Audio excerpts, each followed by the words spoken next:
लोगों की बहुत उम्मीदें थी आम आदमी पार्टी से। झूठे दिलासे, झूठे वादे किए आम आदमी ने। क्या इनको पुनर्वास योजना के तहत जो लोग रह रहे आज भी 2,500-3 हज़ार झुग्गी 10 की तस हैं, क्या इनको अपना मकान नहीं मिलना चाहिए? यहाँ पानी की, गंदे पानी की बड़ी दिक्कत है। शिकायतें करते हैं लेकिन यहाँ सुनवाई नहीं होती है।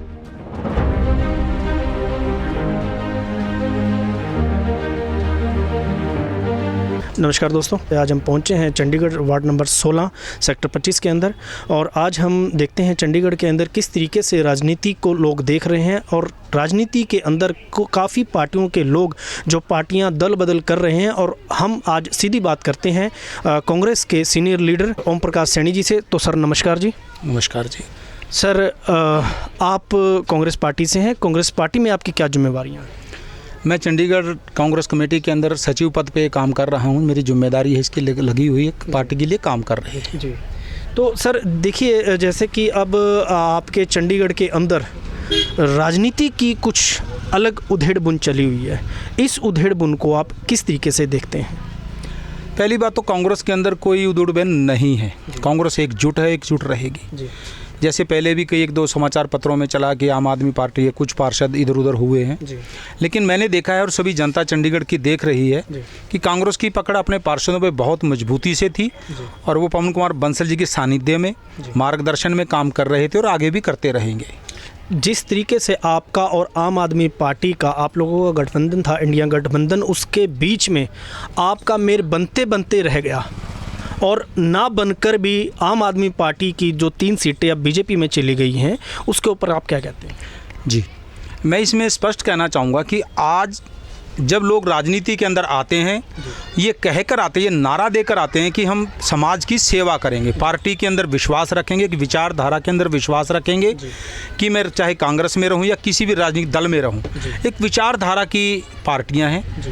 लेकिन जब जीतने के बाद लालचवश वही लोग समय समय पे पाला बदलते हैं तो जनताओं की जो जनता है वो वोट देती है किसी पार्टी के विरोध में। जैसे देखने को मिला कि 3 पार्षद भारतीय जनता पार्टी में चले गए, आम आदमी पार्टी को छोड़ के। जिस वार्ड के अंदर हम बैठे हैं चंडीगढ़ के अंदर, वार्ड नंबर 16, आम आदमी पार्टी की पार्षद थी पूनम जी, उन्होंने भी एकदम भारतीय जनता पार्टी का दामन थामा। लेकिन उन लोगों ने जिन्होंने बीजेपी के खिलाफ वोट दिया था, उनकी भावनाओं को गहरा धक्का लगा है और उनको अकल सिखाने के लिए जनता बिल्कुल तैयार है। अगले समय के लिए बिल्कुल आगे विश्वास नहीं करेंगे, ये मेरा मानना है। जैसे कि आपने कहा कि जनता बीजेपी से खफा थी, इसलिए उन्होंने आम आदमी के कैंडिडेट को आपके वार्ड नंबर 16 से जिताया। तो अब जनता इस बात को या इन लोगों को किस तरीके से देखेगी? जनता इनको किस तरीके का जवाब देगी? या कांग्रेस पार्टी का आने वाले 24 के इलेक्शन के अंदर क्या स्टैंड रहेगा? देखिए, कांग्रेस सदाई का अपना स्टैंड मजबूत बनाए रखी है। 60-65 साल से, जब तक आज़ादी के बाद भारत के अंदर कांग्रेस का उदय हुआ, कांग्रेस ने बहुत देश को दिया है और ऐसे देते रहेंगे।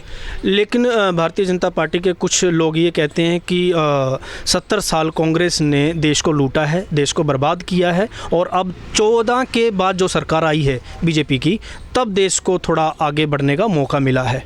जैसे आपने कहा कि भारतीय जनता पार्टी 2014 के बाद बहुत कुछ लेके आई, मेरा मानना है कि क्या लेकर आई वो जनता को बताए। कांग्रेस के पास तो बहुत लंबी लिस्ट है, चाहे इसरो हो, एम्स हो,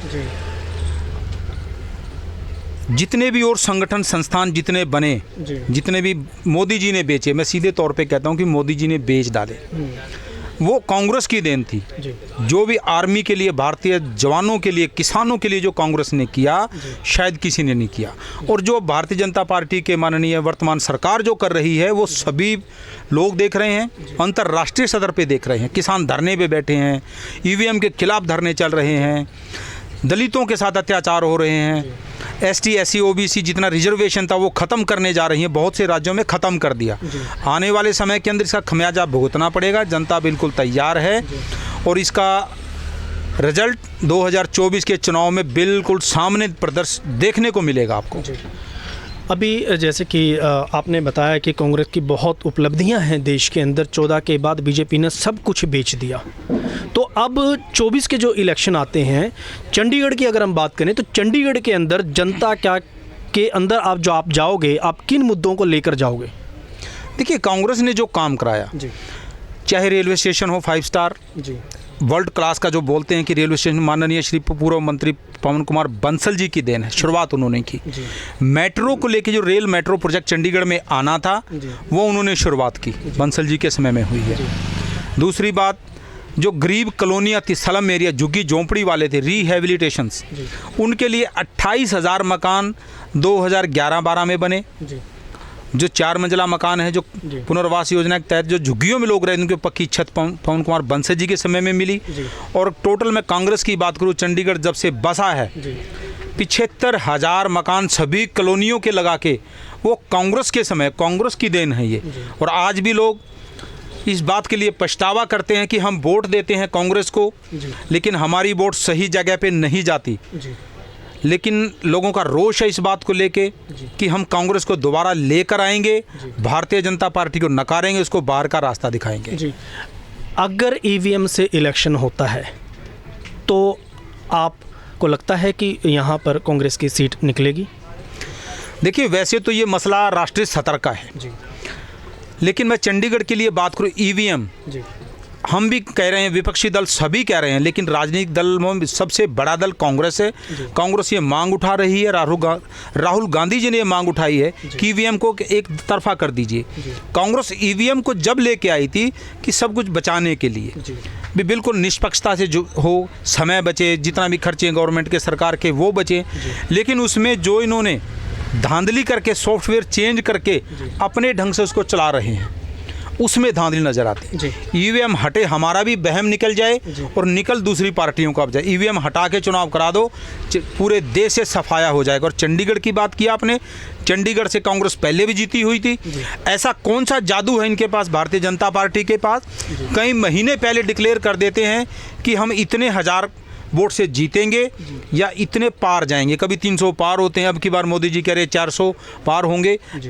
आज तक किसी भी राजनीतिक दल, चाहे कांग्रेस हो या कोई और राजनीतिक दल हो, चाहे राज्य सत्र के ऊपर काम कर रहे हैं, कभी कोई क्लियर नहीं कह सका कि हमारी कितनी सीटें आएंगी। अंदाज़ा लगाते हैं हम, लेकिन ये जो बात कहते हैं वो करते हैं, क्योंकि इनके कंट्रोल में ईवीएम मशीन है। जब तक ईवीएम रहेगी, लेकिन उम्मीद है माननीय न्यायालय से, सुप्रीम कोर्ट, सर्वोच्च न्यायालय भारत का, जहां हमारे माननीय श्री DY चंद्रचूड़ जी बैठे हैं, उनसे जनता की बहुत अपेक्षाएं हैं और सम्मान के योग्य हैं। और हम उसको इस बात के लिए सैल्यूट भी करते हैं कि ऐसे जज, ऐसे लोग बहुत कम आते हैं, लेकिन वो लगता है कि हमें सबको इंसाफ दिलाएंगे।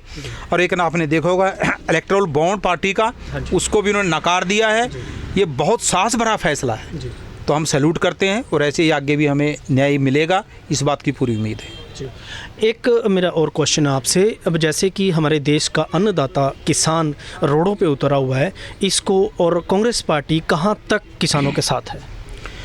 देखिए, कांग्रेस ने जो जो स्कीमें लेके आई, मोदी जी ने उनका नाम बदला, उनको तोड़ मरोड़ के हटा दिया। कांग्रेस के समय में कोई भी आंदोलन इतना बड़ा नहीं हुआ कभी कि 10 साल के अंदर किसानों को 2 बारी सड़कों पे आना पड़ा। 750-800 के आसपास किसानों की जीवन लीला समाप्त हुई। वो बीजेपी के माथे पे कलंक है जो कभी नहीं उतरेगा। कांग्रेस पार्टी का सदा क्लियर स्टैंड रहा है, जय जवान जय किसान। आज भी हम जवानों के साथ भी हैं और किसान के साथ डट के राहुल जी खड़े हैं। आपने देखा होगा कि पश्चिमी असम साइड से जो हमने एक यात्रा शुरू की, होती होती पूरे भारत जोड़ो यात्रा चल रही है, उसमें बहुत अच्छा सहयोग मिल रहा है। और चाहे मीडिया, दूसरे लोग जो चैनल्स हैं ना दिखाएं, लेकिन आज सोशल मीडिया के अंदर जो मोबाइल की ताकत है, वो राहुल जी को बिल्कुल पता है इस बात का कि जनता जब खड़ी हो जाएगी, जनता खड़ी है। आपने देखा होगा लाखों की भीड़ राहुल जी के साथ चलती है। और एक वीडियो छोटी सी मैंने देखी थी राहुल जी के पास कि जो श्री राम का नारा लेके भारतीय जनता पार्टी के द्वारा प्रायोजित करके भेजे गए लोग थे, उन्होंने राहुल जी को सैल्यूट किया और जय हिंद के नारे लगाए, जय कांग्रेस कहा। ये बहुत बड़ी बात है। ऐसे हृदय परिवर्तन में राहुल जी लगे हैं, पूरी कांग्रेस लगी हुई है और हमें पूरी उम्मीद है कि एक दिन कांग्रेस की सरकार बन के रहेगी और सबको इंसाफ मिलेगा। तो आप मानते हैं कहीं ना कहीं इलेक्ट्रॉनिक मीडिया, नेशनल मीडिया बिका हुआ है या दबा हुआ है? देखिए, मेरा मानना ये है कि सभी लोग नहीं हो सकते पत्रकार, हो सकते हैं कुछ पत्रकार हैं, वो सबको पता है कि राहुल गांधी जी ने आपने देखा होगा 27 पत्रकारों का बहिष्कार कर दिया और लिस्ट बना के जारी की थी कि बॉयकॉट कर दिया। बिल्कुल करना चाहिए था, वो सभी को फैसला करना चाहिए कि सिर्फ मोदी जी का डंका बजे, ये नहीं हो सकता। पत्रकार निष्पक्ष होता है, भारत का चौथा स्तंभ माना जाता है संविधान के अंदर। मैं चाहूँगा कि बाबा साहब की एक तस्वीर पीछे देख रहे होंगे आप, बाबा साहब भीमराव अम्बेडकर जिन्होंने संविधान लिखा, संविधान के जनक हैं और उनको भारत रत्न भी कहा जाता है। उस संविधान को आज कुचल दिया गया है, कुचल रहे हैं बार बार। शेड्यूल कास्ट के जो अधिकार थे उनको ख़त्म किया जा रहा है। एसटी ओबीसी सभी लोग एक ही डंडे से पिटने वाले हैं आने वाले समय के अंदर, अगर हम अभी जागरूक नहीं हुए। और मैं फिर कहता हूं, आपसे आग्रह करता हूं, एक बारी सरदार शहीद आजम भगत सिंह का चित्र जरूर दिखाएं। ये हमें याद दिलाता कि जब समय आएगा तो हमें भगत सिंह के रास्ते को भी चुनना होगा और बाबा साहब भीमराव अंबेडकर जी के संविधान को भी बचाना होगा। और ये कांग्रेस वचनबद्ध है इस बात के लिए, चंडीगढ़ के लोग वचनबद्ध हैं कि हम संविधान को ही बचाएंगे, किसान को ही बचाएंगे, रोजगार भी बचाएंगे। अभी आपने बात की जवानों की, तो जवानों की जो 4 साल की जो अभी नौकरी के बारे में मोदी जी अब अग्नि जो योजना लेके आए हैं, तो आप कितना सही मानते हैं इसको? देखिए, भारतीय जनता पार्टी कहाँ से ये फार्मूले लेके आती है समझ नहीं आता, किसी को भी नहीं आया अभी तक। जो अग्निवीर का एक नाम देके उन्होंने एक सैनिक तैयार किया 4 वर्ष के लिए, वो कहाँ सैनिक रहा? ना तो भारतीय जनता पार्टी के समय अभी अभी कुछ महीने पहले शहीद हुए पंजाब के, जो एक सम्मान कांग्रेस के समय में उस स्थल सेना को, सैनिक को दिया जाता था, वो नहीं मिला।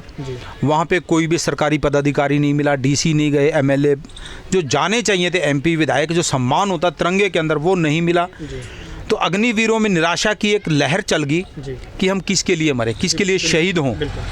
सम्मान की दृष्टि से जो लोग जा रहे हैं लेह लद्दाख, जहाँ भी उस सीमा सुरक्षा बल हैं या जो भी हमारी रक्षा कर रहे हैं, उनको ये होता है कि मेरा परिवार, सम्मान की दृष्टि से लोग उनको देखें, वो कहीं नहीं मिला। और ये एक बेकार की एक योजना है अग्निवीर।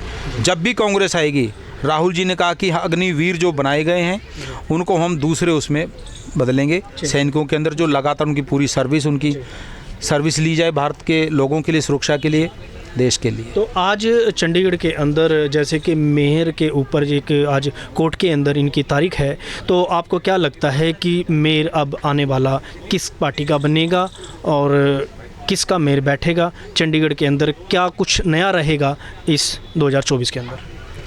मैं सबसे पहले वीर भारत चैनल को भी धन्यवाद देता हूं कि हमारी कम से कम आवाज़ वहां तक जाए।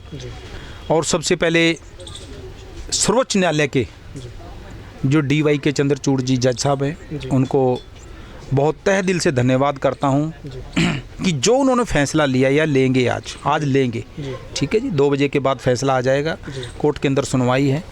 उन्होंने स्पष्ट शब्दों में कहा है जो अनिल मसीह प्रेजाइडिंग ऑफिसर था उस पर एक केस चलना चाहिए।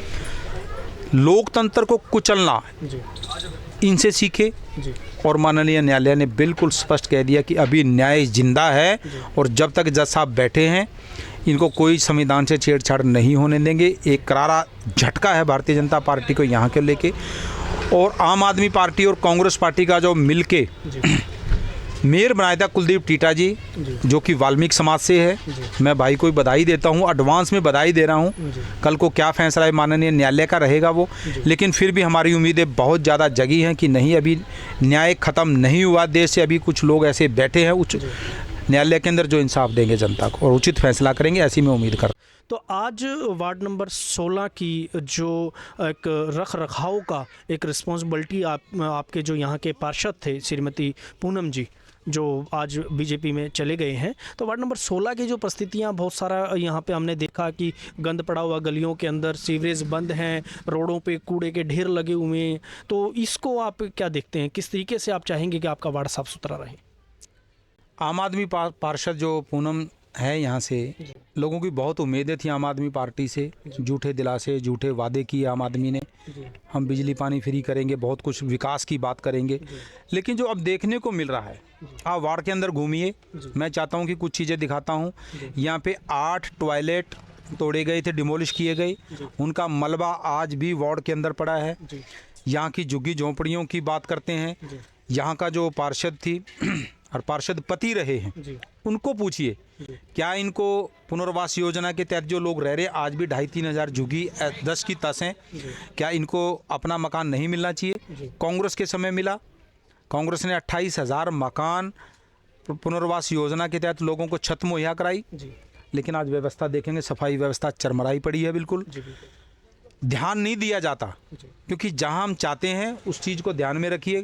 कूड़े के ढेर लगे हैं, आप कहीं घूमेंगे तो यहाँ पानी की, गंदे पानी की बड़ी दिक्कत है। लोग करते हैं, शिकायतें करते हैं, लेकिन यहाँ सुनवाई नहीं होती है। नंगी तारें, इसके अंदर बिजली की तारें, जो नंगी तारें लटक रही हैं, झूल रही हैं, कई हादसे हो चुके हैं, बार बार हम कह चुके हैं, वो नहीं हुआ। चंडीगढ़ वार्ड नंबर 25 के अंदर जैसे हम बात कर रहे हैं कि वो चारों तरफ घूमेंगे बॉल बाउंड्री के अंदर, तो जो रोड वर्म है उखाड़ी आम आदमी पार्टी पार्षद के कहने पे, लेकिन वो आज ऐसे के ऐसे ही पड़े हैं। लोग बहुत परेशान हैं, अपने पैसे खर्च के 1,000-2,000 रुपये वो अपने आप ठीक करा रहे हैं। ये यहाँ की कारगुजारी पार्षद का, मैं ये कहूँगा कि पार्षद बिल्कुल फेलियर है आम आदमी के, क्योंकि इनकी ना तो कहीं सुनवाई होती है, ना लोगों के ये विश्वास करते हैं काम कराने में, और इनका मोह नहीं है इसके अंदर। इनके अंदर सिर्फ और सिर्फ एक सत्ता पाने का मोह था, वो भंग हो गया है अब। और आने वाले समय के अंदर जनता इनको बिल्कुल नतीजे सामने रख के बताएगी। और जैसे ये बोल रहे हैं कि आपने कहा कि भाजपा के अंदर चले गए, लोग इंतजार कर रहे हैं इस वार्ड के लोग कि हम पुतला फूंकें, उनको अपना विरोध प्रदर्शन करें कि ऐसी परिस्थिति दोबारा पैदा ना हो। तो इनको काफ़ी भुगतान करना होगा जनता के समक्ष आकर, ऐसा मेरा मानना है। आपको क्या लगता है कि जो आपके यहाँ के वार्ड नंबर 16 के जो पार्षद भाजपा में अभी शामिल हुए हैं, तभी पिछले कुछ दिनों में कुछ आपके यहाँ कुछ मर्डर वगैरह हुआ था, तो आपको हमें लगता है कि शायद अपने पति को बाहर निकालने के लिए शायद बीजेपी का दामन थामा पूनम जी ने? देखिए, वो उनकी अंदर की बात है। एक आपराधिक मामला दर्ज हुआ 302 का कत्ल के तहत, उसके उनके पति भी अंदर हैं, उनके कुछ परिवार के पहले भी सदस्य अंदर हैं। हो सकता है उनको फ़ायदा पहुंचाने के लिए, बाहर आने के लिए कुछ अंदर वादे किए हुए, मैं उसको स्पष्ट तौर पे कुछ नहीं कह पाऊंगा, क्योंकि देखिए उनका अपना मसला है। लेकिन जनता की भावनाओं के साथ खेलना वो कहाँ का उचित है, ये उचित नहीं लगता। जनता बहुत भोली भाली जनता है यहाँ की, उन्होंने बड़ी ईमानदारी से वोट दिया था, तो उनको भी मेरा कहना है कि ईमानदारी से काम करना चाहिए था। ये चलता रहता है, घटना दुर्घटना दुख सुख चलते रहते हैं, लेकिन जनता की भावनाओं को, जनता को हम भगवान का रूप मानते हैं, लेकिन राजनीति में आज इसके मायने नहीं रहे हैं। ये आप देख रहे हो, चंडीगढ़ के अंदर देख रहे होंगे। और खासकर आम आदमी पार्टी के ही पार्षद क्यों बदले, क्योंकि उनका मोह, उनका लालच इतना बढ़ चुका है राजनीति कुर्सी पाने के लिए कि वो लोगों की भावनाओं को छोड़कर ठोकर पे रख के चले गए, और ये गलत है। जनता कभी उनको माफ़ नहीं करेगी। ये थे हमारे साथ कांग्रेस के सीनियर लीडर ओम प्रकाश सैनी जी। ये सही बात है कि सेक्टर 25 की जनता ने भाजपा से दुखी होकर आम आदमी पार्टी के पार्षद को जो चुना था, आज भाजपा के पार्षद श्रीमती पूनम जी बीजेपी ज्वाइन कर चुके हैं, और लोगों के दिलों से जो खिलवाड़ करा गया है जनता देख रही है, और जनता के दिल को जो ठेस पहुंची है, जनता इसका इनको खामियाजा ज़रूर दिखाएगी, या इनको रास्ता ज़रूर दिखाएगी कि इनके साथ आगे क्या होगा। मैं वीर भारत समाचार से अजमेर कुमार, कैमरामैन वंश अभिषेक, नमस्कार।